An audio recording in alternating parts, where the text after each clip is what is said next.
Well, we are glad you're here. If you're a guest, thank you for coming and sharing some time with us this morning. If you're looking for a church home, I want you to really consider this congregation. And I just want to kind of pull the curtain back for just a minute and let you look inside this church. We are a flawed people in this congregation. We're not perfect by any means. There are a lot of things we're trying to improve on as we serve God together.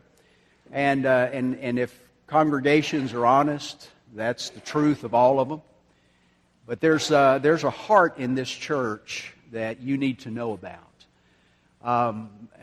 You may not know, my wife is struggling with a pretty serious illness, and there are others in this congregation that are struggling with illnesses and difficulties and just crises of various kinds. People are rallying around these folks in ways that I am just blown away. And so personally, thank you for us, but thank you also for everybody that you're helping at this time.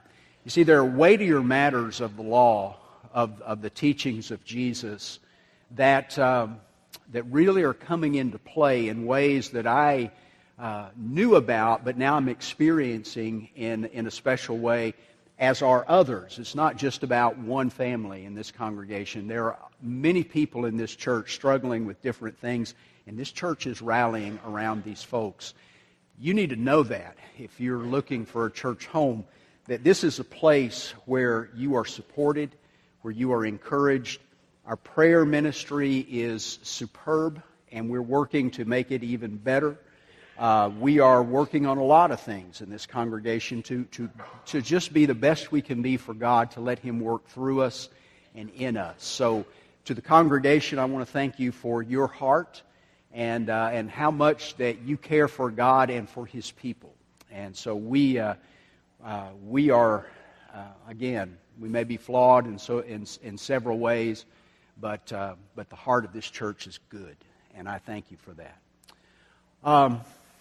We're looking at the different sayings from the cross of Jesus. And we've gotten to the affection of Jesus for His mother and for His beloved disciple this morning. We sang just a moment ago about the cross. Jesus, keep me near the cross. Now, I have to be on guard when I think about the cross, because I tend to romanticize the cross. And one of the reasons for that is I've never seen a crucifixion.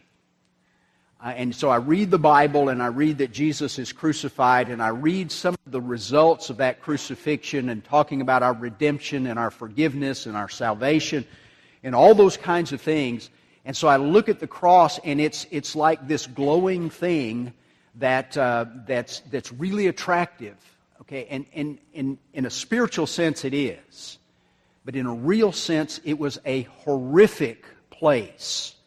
It wasn't a glamorous place. It was an awful place. Men often go to war, and I know during the Civil War and other wars that we've been engaged in, people would say things like this: we're going to go down, and in 6 weeks we're going to have this war ended, and there's this excitement about getting into battle and so on. And if anybody in here has been in battle, you know there's nothing glamorous about it. You know that it's a horrific thing that you get into, and I've not been in battle. I've not seen a crucifixion, but I understand that the cross is a horrible place to think about Jesus enduring what He endured on our behalf. Now, I wonder if I had been there the Friday Jesus was crucified, how close to the cross would I have been? How near the cross would I have really wanted to be?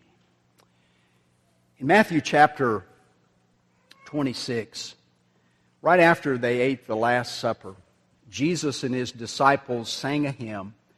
They went out to the Mount of Olives, and Jesus said to them, "You will all fall away because of me this night. For it is written, I will strike the shepherd, and the sheep of the flock will be scattered. But after I'm raised up, I will go before you to Galilee." Now Jesus quotes from Zechariah chapter 13. And he reminds the disciples or forewarns the disciples of what's coming and how they're going to run away. I'd like to think that if I had been there, I would have stood by Jesus. But I doubt I'm as courageous as those guys. And when all this came down, they ran. How close to the cross would we have been when the shepherd was struck and the sheep were scattered? And yet there were some who went to the cross and stood by Jesus as he agonized for 6 hours on that cross. John chapter 19, starting at verse 25. But standing by the cross of Jesus were his mother's sister, Mary the wife of Clopas, and Mary Magdalene. When Jesus saw his mother and the disciple whom he loved standing nearby, he said to his mother, "Woman, behold your son." Then he said to the disciple, "Behold your mother." And from that hour the disciple took her to his own home. The scene is shifting and getting a little more specific as we look at Jesus and some conversation going on at the cross between Jesus and those who were standing there. Would I have been there? I don't know. I'd like to think I would, but I don't know. The brave fishermen weren't there. John was there, obviously, and 4 women, at least, were there, standing by Jesus as he dies. And they are there, I think, for very specific reasons. And so Jesus focuses some attention on these people, particularly Mary and John, as this event begins to unfold even further. There is affirmation and affection here on the cross. Notice, first of all, there is God's universal affection at the cross. It's easy for us to think about John 3:16. For God so loved the world, He gave His only begotten Son. So everybody, we think about the world in which we live, and we think about how this is a reality of what Jesus did for everybody. How He laid down His life for everybody in the world. And He is the perfect sacrifice for everybody in the world. We also know that Jesus says to His disciples in John 15, "Greater love has no man than this, that a man lay down his life for his friends. And you're my friends if you do whatever I command you." Here's the great love, a great affection that Jesus has for His disciples. But Paul goes even further. And he reminds us that God commends His love toward us and that while we were yet sinners, Christ died for us. A willingness to lay down His life for His friends and also for His enemies. Again, Father, forgive them. They don't know what they're doing. Here is Jesus in this universal display of the love of God. But it goes further. It gets a little more focused as He looks at these disciples that were there, and He gets personal. We see here His love and respect for His mother. Someone said that the longest will ever probated was 4 volumes long, containing nearly 96,000 words. The shortest contained 3 words, which read, "All for Mother." As Jesus is on the cross, He is thinking about His mother. Can you believe it? He's there on the cross and He's thinking about her and He's thinking about His care for her, and He realizes that He has to take care of His mother. It is His responsibility as firstborn of the family. It is very likely that Joseph has died. The responsibility of caring for Mary has come to Jesus. Now Jesus is dying, and He doesn't entrust His mother to His half-brothers. He entrusts her to the beloved disciple. Woman, a term of respect. Remember in John chapter 2, when He has to turn water to wine, He calls her woman. Here's this term of respect for his mother, and he points to her and says, "Behold your son." There's a story that I've told you before, a legend, I don't know if it's true, of a Roman soldier who was at the cross that day. It is said that he wrote a letter home describing the events of the crucifixion of Jesus of Nazareth. He said that he escorted Mary to the foot of the cross. That Mary watches as she is being led to the cross, and you remember there's Jesus, and on either side of Jesus are thieves, criminals who are being crucified with him. And according to the legend, she leans over to the Roman soldier and she says, "Which one is he?" Her son had been beaten so badly by the Romans that she couldn't recognize him. Behold your son. Now, he may be talking about himself there, or he may be talking about John there. Works either way. But he says to John, "Behold your mother." Here is very specific personal relationship that he is concerned about in regard for his mother and in regard for John. And you can imagine the enormous privilege and responsibility that John was now feeling when Jesus entrusts his mother to him. How would you have felt as you receive this great stewardship? Mary had taken care of Jesus as he grew up, and now Jesus was taking care of her and entrusts her to John. Question: what has Jesus entrusted to you? There's something in your hands today that only you have been given responsibility for. There's something that God placed in your hands, and He says, "I want you to take care of this." Could be a ministry, could be a job, could be a person, could be a number of things. But you are the one to care for whatever this is. Notice that Jesus reminds us about His family. It doesn't stop with John and Mary at the cross. There was a time His mother and brothers came standing outside.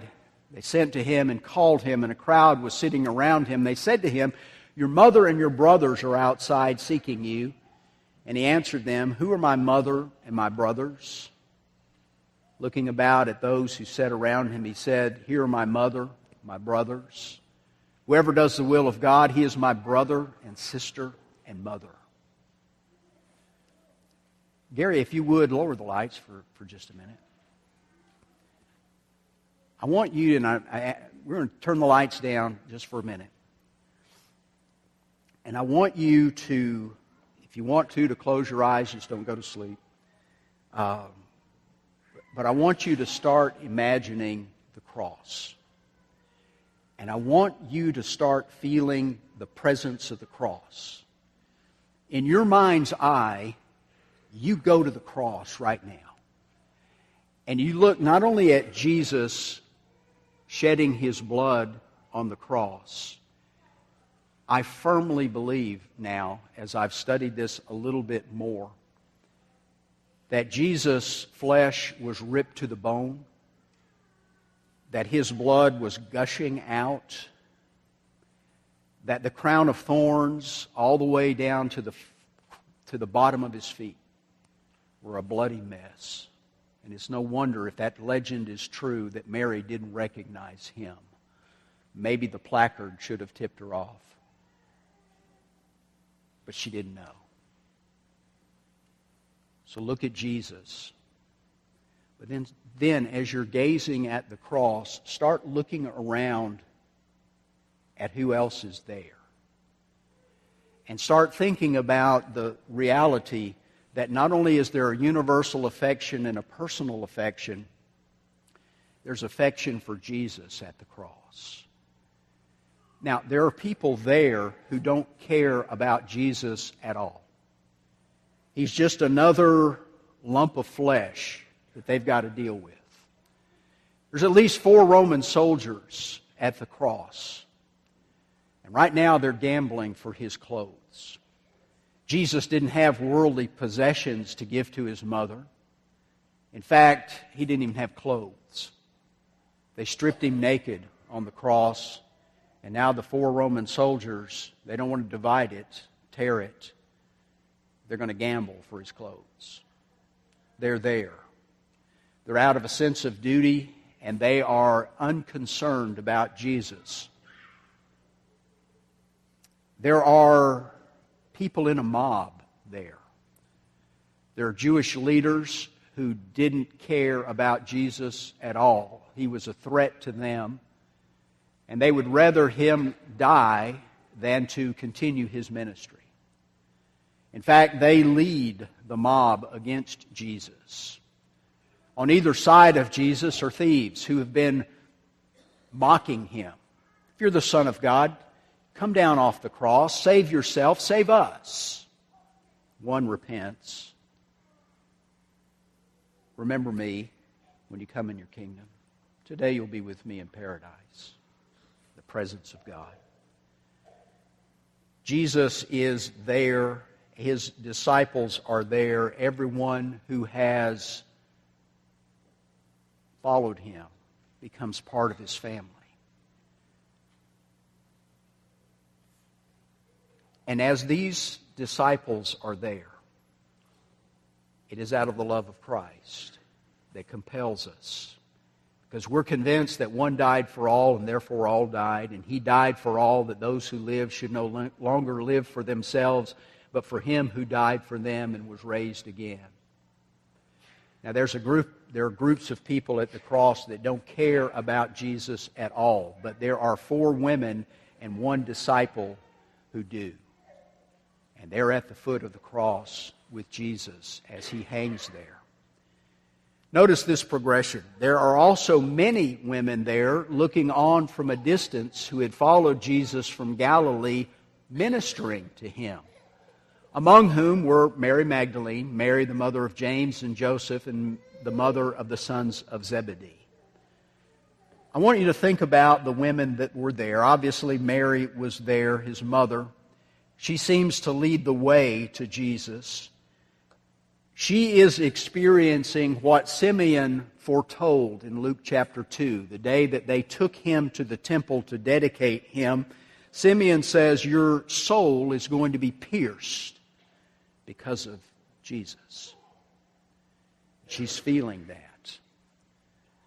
She is watching as her son's blood drips out and as he will soon die. But she is rewarded there at the cross with the care of God's Son through his disciple John. Mary's sister is there. Many believe this is Salome, the wife of Zebedee. And if it is the wife of Zebedee, that tells us that John and James and Jesus were first cousins. And so Jesus is passing his mother to his cousin John. The cross for Mary's sister would be a place of rebuke for her.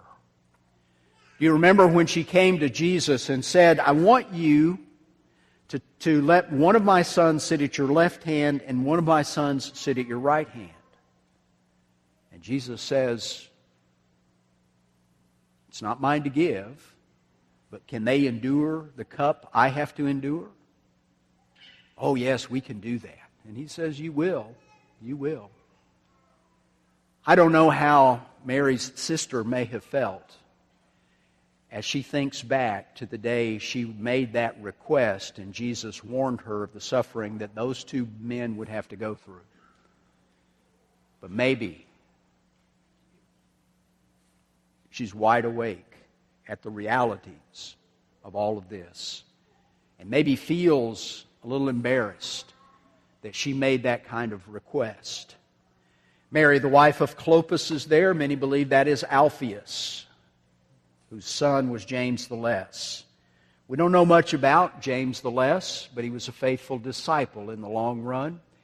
Maybe that had something to do with the reality of his mother being at the foot of the cross that day.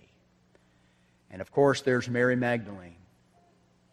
She's the one, according to Luke chapter 8, who Jesus had driven 7 demons from. For Mary Magdalene, as she stands at the foot of the cross, she realizes the cost of redemption. This is what it cost Jesus to cast out those 7 demons that had been plaguing her. This is the cost, the high price Jesus had to pay, not only for Mary, but for all of us.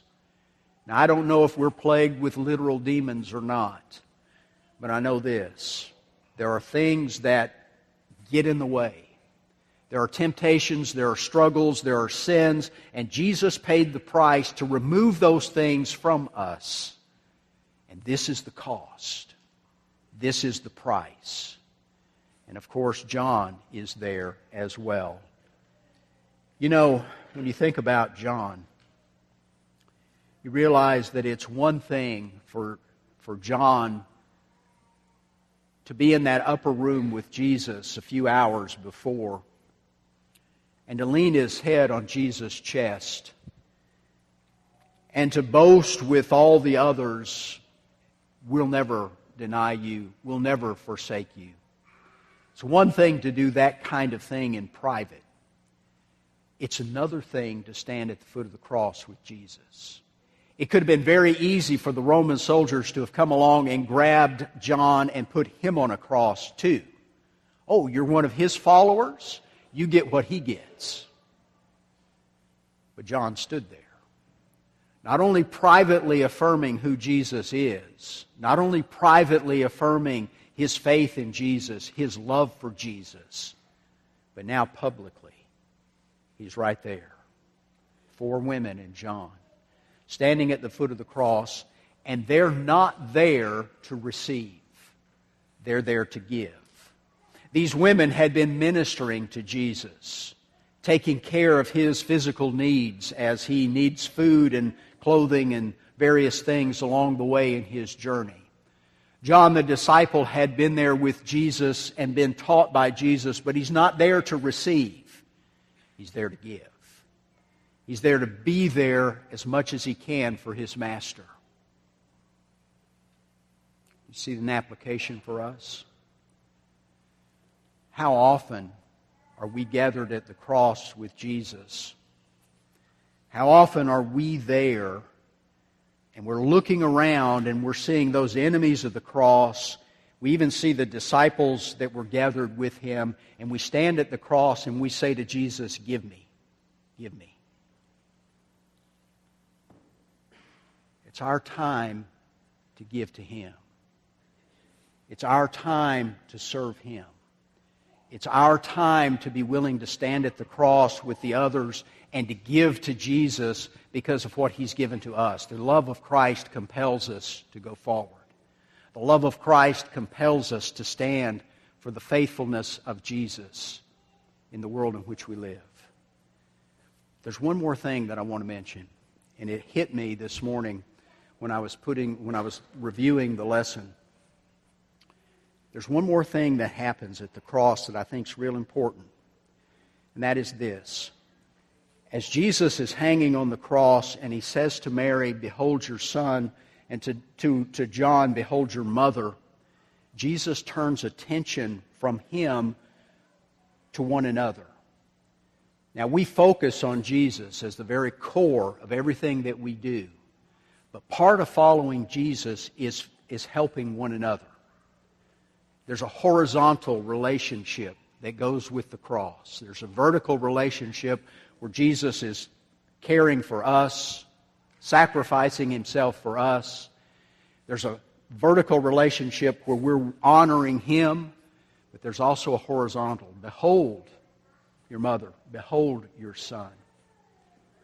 Several years ago, after my dad died, my mom needed a car.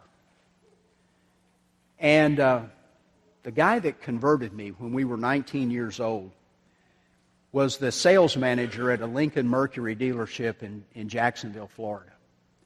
And at that time, my mom was living half the year in Kentucky and half the year in Florida, and she wanted to buy a car, and she wanted to buy it in Jacksonville.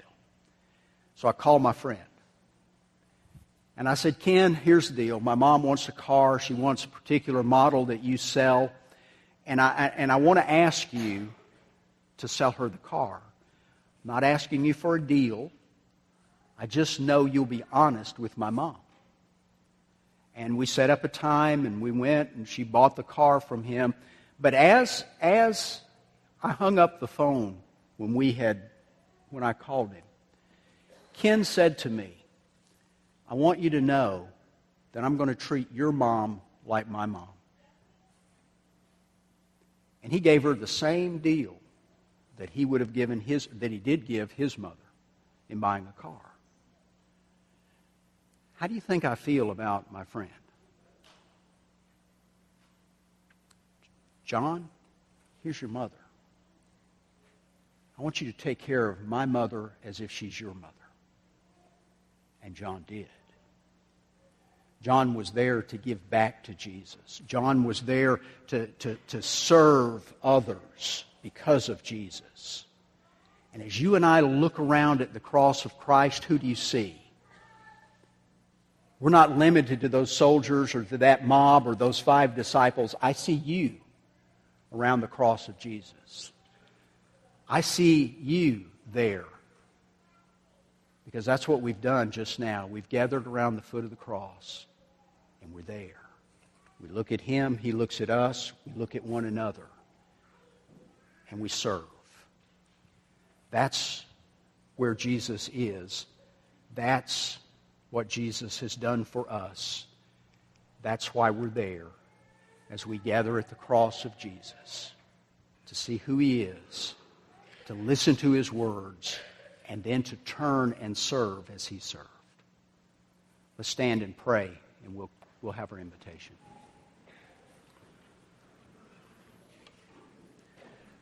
Our Father in heaven, we honor You today for the cross that Jesus endured for us.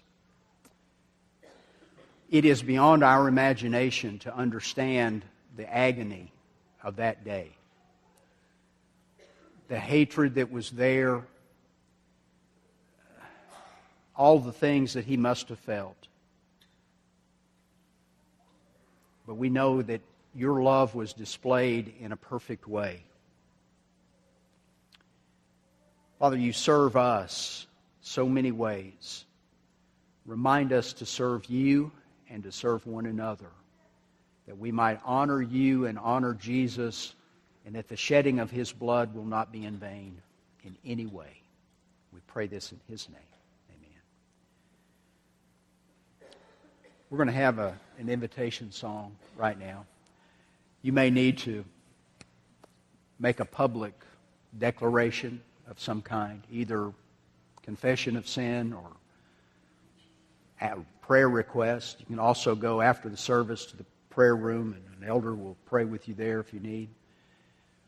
You may want to put Christ on in baptism this morning. It's a marvelous thing to follow Jesus. And so we encourage you, if you need to respond publicly this morning, that you do so now. So let's sing together and encourage one another.